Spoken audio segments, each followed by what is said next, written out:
Hello there. Let's talk about Prince Harry and Meghan Markle. Are they eager for opportunities, or is there anyone eager to team up with them? Now, let's shift our focus with a warm welcome to the King YouTube channel. Deals have been on Meghan's mind for most of her life. Growing up on a Hollywood set, I picture Meghan as someone who learned the art of making deals at a young age, negotiating with her father, making deals with anyone for whatever she desired. Meghan is known for her relentless pursuit of what she wants. When she sets her sights on something, she's determined to achieve it, regardless of who may be affected in the process. Meghan is all about getting what she wants now. As she grew older, Meghan became a suitcase girl on Deal or No Deal, a show where she was constantly immersed in the world of deals, always thinking and talking about them. And it appears that this trend has persisted because now we're hearing numerous reports about Meghan being on the verge of sealing deals that she has already sealed, or deals that both Meghan and Harry can't afford to lose. So let's dive into this video where we'll explore several articles making wildly different claims. We'll try to unravel the truth behind the current scenario. It amuses me how the same media outlets can publish both highly flattering pieces about Harry and Meghan and at the same time critical pieces that might be closer to the truth. Consistency seems to be lacking these days. It's clear that these media companies simply go with whatever story they believe will attract the most clicks. Research into the accuracy of their reports doesn't seem to be a priority for them. Truth or not, it doesn't seem to matter to them. All they care about is making a profit. So as consumers, one of the most challenging tasks nowadays is to sift through the nonsense and decipher what's actually going on. What's true? What can we trust? To be honest, most of it shouldn't be trusted at all. However, I do believe that by considering a variety of opposing opinions, we might find a middle ground that reveals the truth. And that's what we'll attempt to do in this video, delving into the future deals of Harry and Meghan. Now let's take a look at the first article featured in The Sun. The headline reads, back on the box, Meghan Markle offered role in Suits spinoff and biggest TV deal of the year as co-star calls for her to join cast. Quite interesting, isn't it? This comes after the Sussexes have faced a series of setbacks in their money-making endeavors. While they have indeed experienced a string of failures, could Meghan's potential role in the Suits reboot turn things around for them? And what convinces us that this information is accurate? Let's delve into the details they're presenting. So, according to Summer Raymond or Ray Mason, forgive me, I'm not quite sure how to pronounce her name. She reports that Meghan Markle has been offered a dream role in a Suits spin-off series as revealed by senior network executives. 42-year-old Duchess. Well, that's quite a laugh. The report suggests she might even find herself in the director's seat for at least one episode of Suits Los Angeles. Now, I'm skeptical about this. Firstly, why would anyone who has worked with Meghan before want her on board? We've heard stories about her being difficult, demanding, and acting like a diva. She displays a significant sense of entitlement, often issuing orders to people. That's precisely what she did during her time as a working royal, and it's likely one reason she couldn't handle the role. So that's the primary issue I find with this report. I'm already skeptical about its accuracy. Additionally, Meghan Markle directing, well, it seems this information is directly from her. It's her dream that she's talked about for a while, probably something she's cherished for an extended period. However, what she might not grasp is that merely dreaming of doing something doesn't necessarily qualify one to bring that dream to fruition. Sorry, Meghan, we prefer skilled individuals who understand the craft to work as directors on projects. I mean, can you imagine Meghan as a director? Given her tendency to enjoy giving orders, it raises questions about her suitability for such a role. Sure, she might excel in giving orders. However, Meghan's challenge lies in her tendency to speak without a solid understanding of the subject matter. She perceives her ideas as fantastic solely because they originated from her, lacking the ability to engage in critical thinking. Unlike most of us who can assess our work and identify areas for improvement, Meghan struggles in this aspect. It's almost amusing. She firmly believes in her own wonder and brilliance. Any criticism in her eyes is simply a result of others not grasping her greatness. The original creator of Suits, Aaron Korsh, reportedly maintains an okay relationship with Meghan. Publicly, he has never spoken ill of her. Yet, this article claims that Meghan's pal and the original creator of Suits has already penned some new episodes. Meghan's pal. That's an interesting twist. I wouldn't exactly label him as her pal. Frankly, I don't think Meghan has genuine pals. She tends to use people for her benefit and discards them when they no longer serve her purpose. Just look at her past relationships, like the falling out with her ex-bestie Jessica Maroney. For Meghan, relationships appear to be transactional and norm in Hollywood, but still notable. Even with Aaron-ish, I doubt he's writing something solely for Meghan out of deep affection. I'm skeptical about that claim. Now, various media outlets assert that a senior production source has made some bold statements suggesting this could be one of the biggest TV deals of the year. Allegedly, the executives are willing to pay whatever it takes to secure Meghan Markle for this show. Sounds pretty outrageous, doesn't it? What on earth are they talking about? If this is supposed to be one of the biggest TV deals of the year, it doesn't speak highly of the other TV deals out there. Let's be real here. Meghan Markle wasn't exactly a thriving actress. What was her average screen time? 1 minute and 37 seconds per episode, if I recall correctly. Not exactly an impressive track record. Frankly, Meghan's strategy doesn't seem too hard to decipher.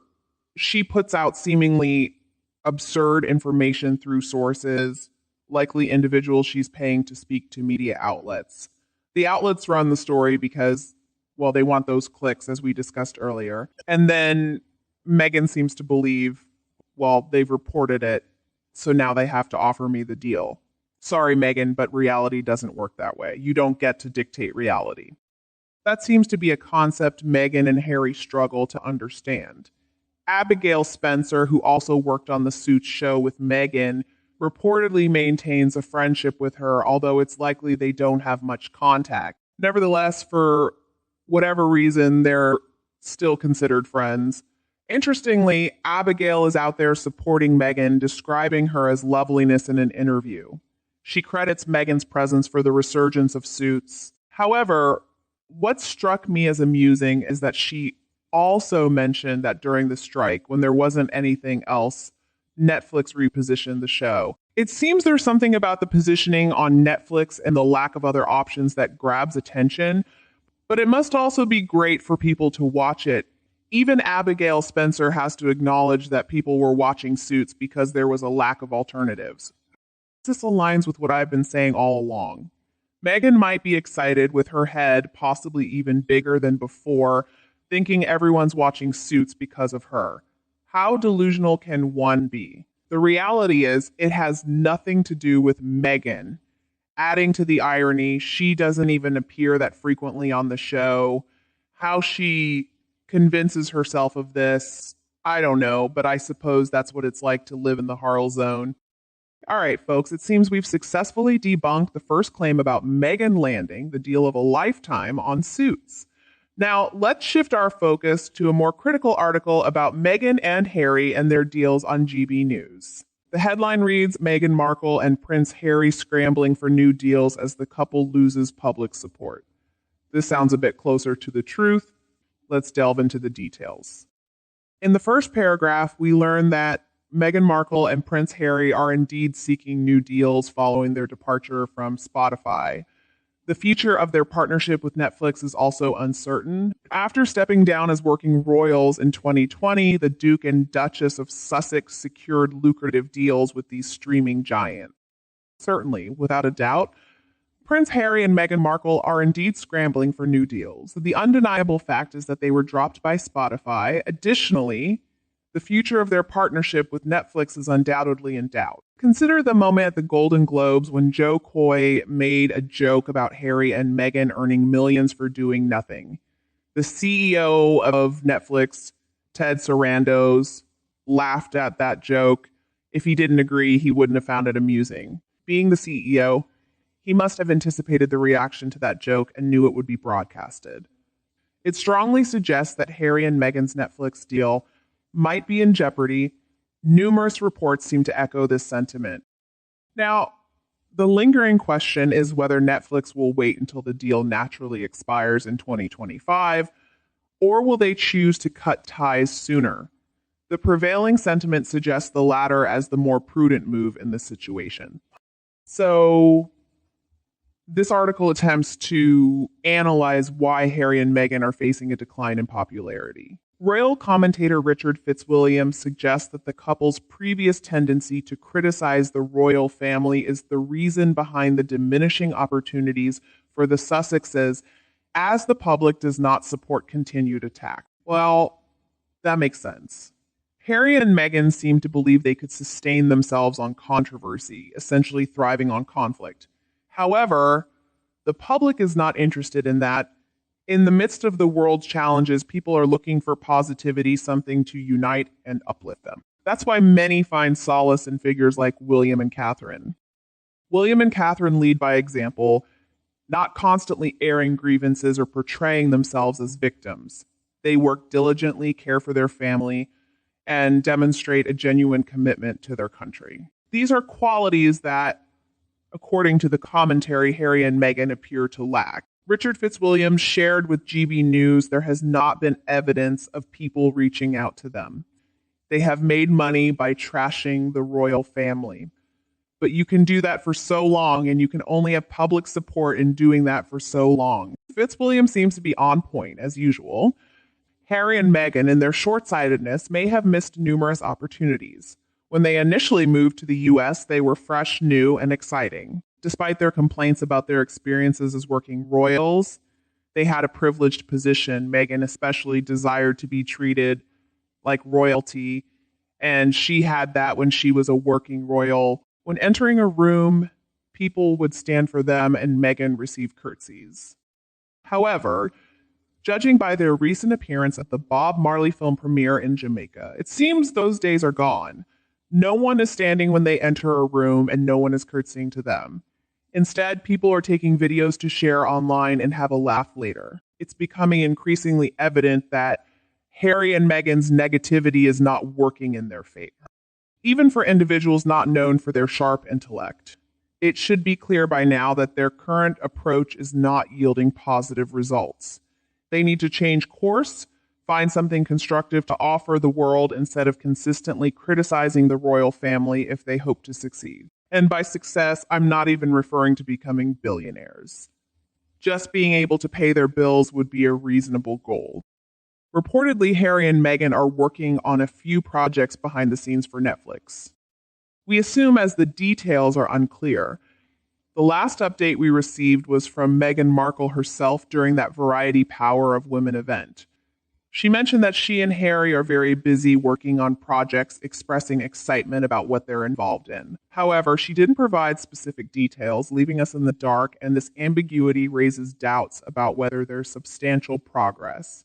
Given the inconsistency in their statements, it's challenging to take their words at face value. Richard Fitzwilliams pointed out, the only thing they are doing, as far as I can see, is Invictus, which Prince Harry already had. It appears they haven't accomplished much. Losing Spotify has already happened. The question now is whether they will also lose Netflix when the contract expires in 2025.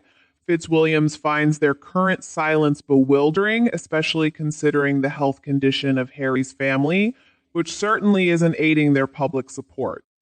They really can't seem to avoid getting in their own way, can they? Now, I've saved the best for last, and you're welcome for this one. According to the Mirror, we have an exclusive with the headline Harry and Meghan to seal new deal with juicy feature-length sequel to Netflix series. Oh, it's getting juicy, folks. The speculation suggests that Meghan Markle and Prince Harry might be working on a docuseries with Paramount once their Netflix deal concludes. A Hollywood guru is supposedly behind this speculation. Now, judging by the title alone, I hate to be skeptical, but I'm leaning towards calling BS. However, it's crucial to maintain an open mind and stay unbiased, so let's delve into what they're claiming. The Duke and Duchess of Sussex, Prince Harry and Meghan Markle, could potentially produce a docuseries with Paramount when their Netflix deal concludes. It's claimed, well, I suppose many things could be claimed, including me producing a docuseries with Paramount after finishing this episode. There are endless possibilities. And while I might sound cynical or pessimistic, I'm more interested in focusing on reality rather than diving into Meghan Markle's fantasy land. However, let's continue with this article. Oh, maybe I was too quick to judge.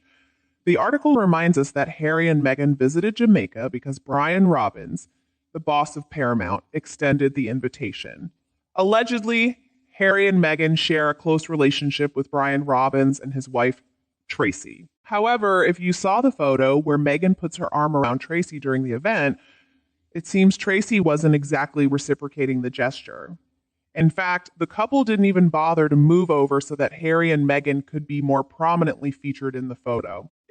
It was quite a scene, and it raises questions about the nature of their supposed close friendship in Hollywood. Now, some of you might be wondering how Harry and Meghan became so close to the Paramount CEO and his wife.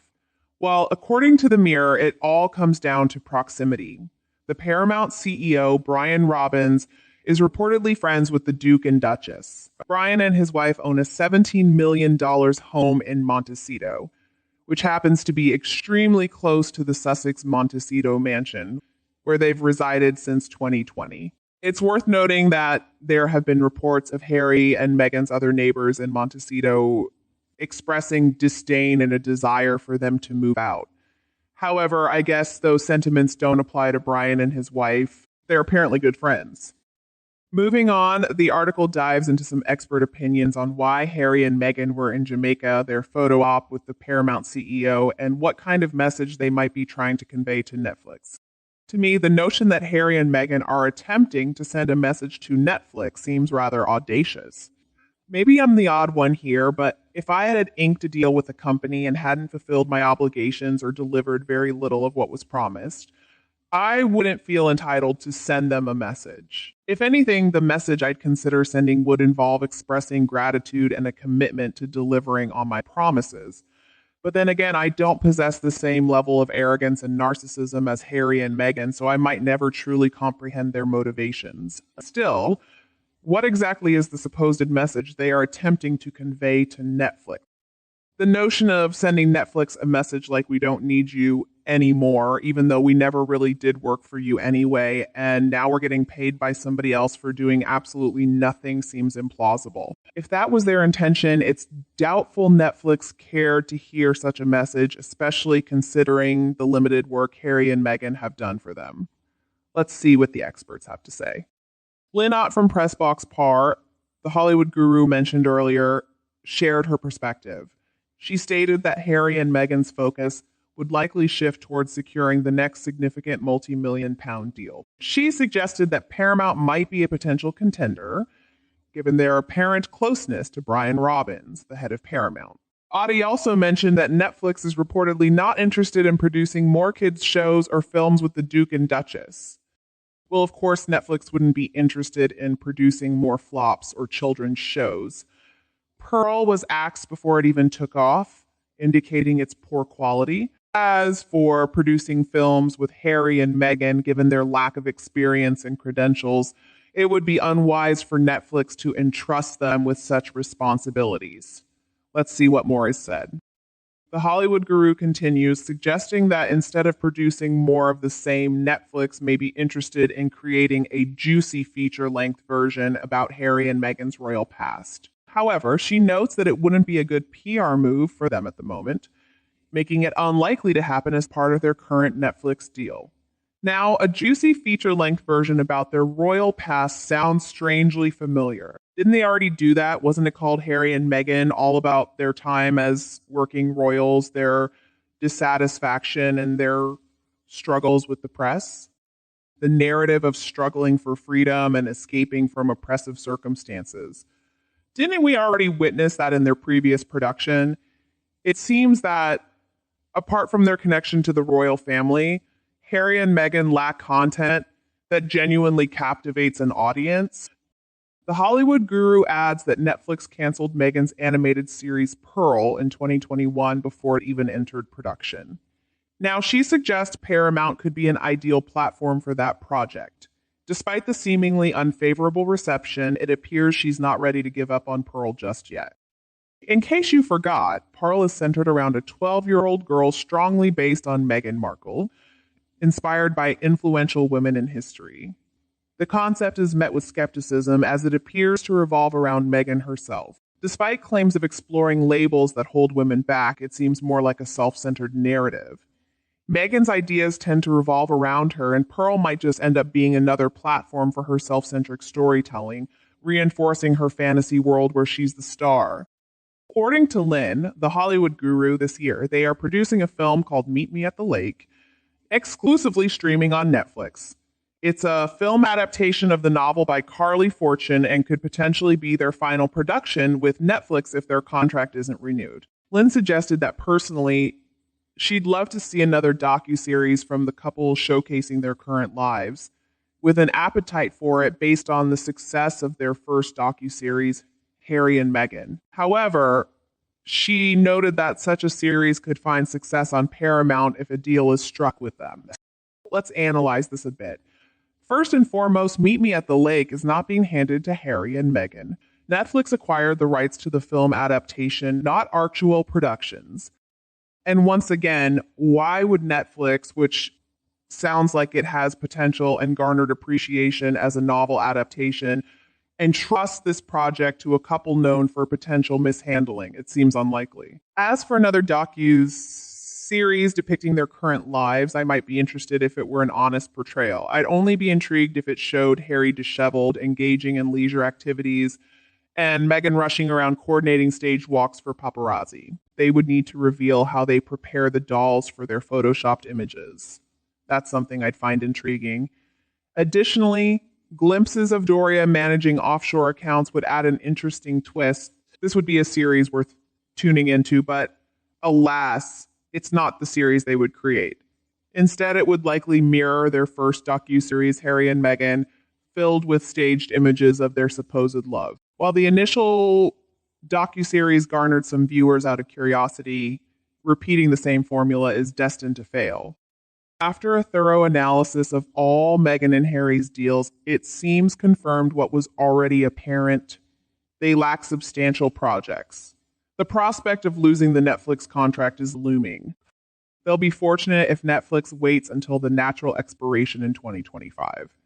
The likelihood of being cut loose sooner is high. The idea of Meghan appearing on Suits or making a directorial debut seems absurd. Instead, it's more likely that we'll continue to see Harry and Meghan attending low-profile events in 2024.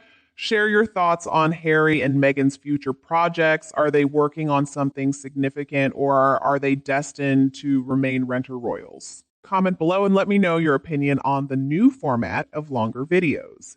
Do you prefer longer videos, shorter ones, or a mix of both? Your feedback is valued. If you enjoyed this video, like, share, and subscribe to the King YouTube channel for updates. Thank you for tuning in and your ongoing support.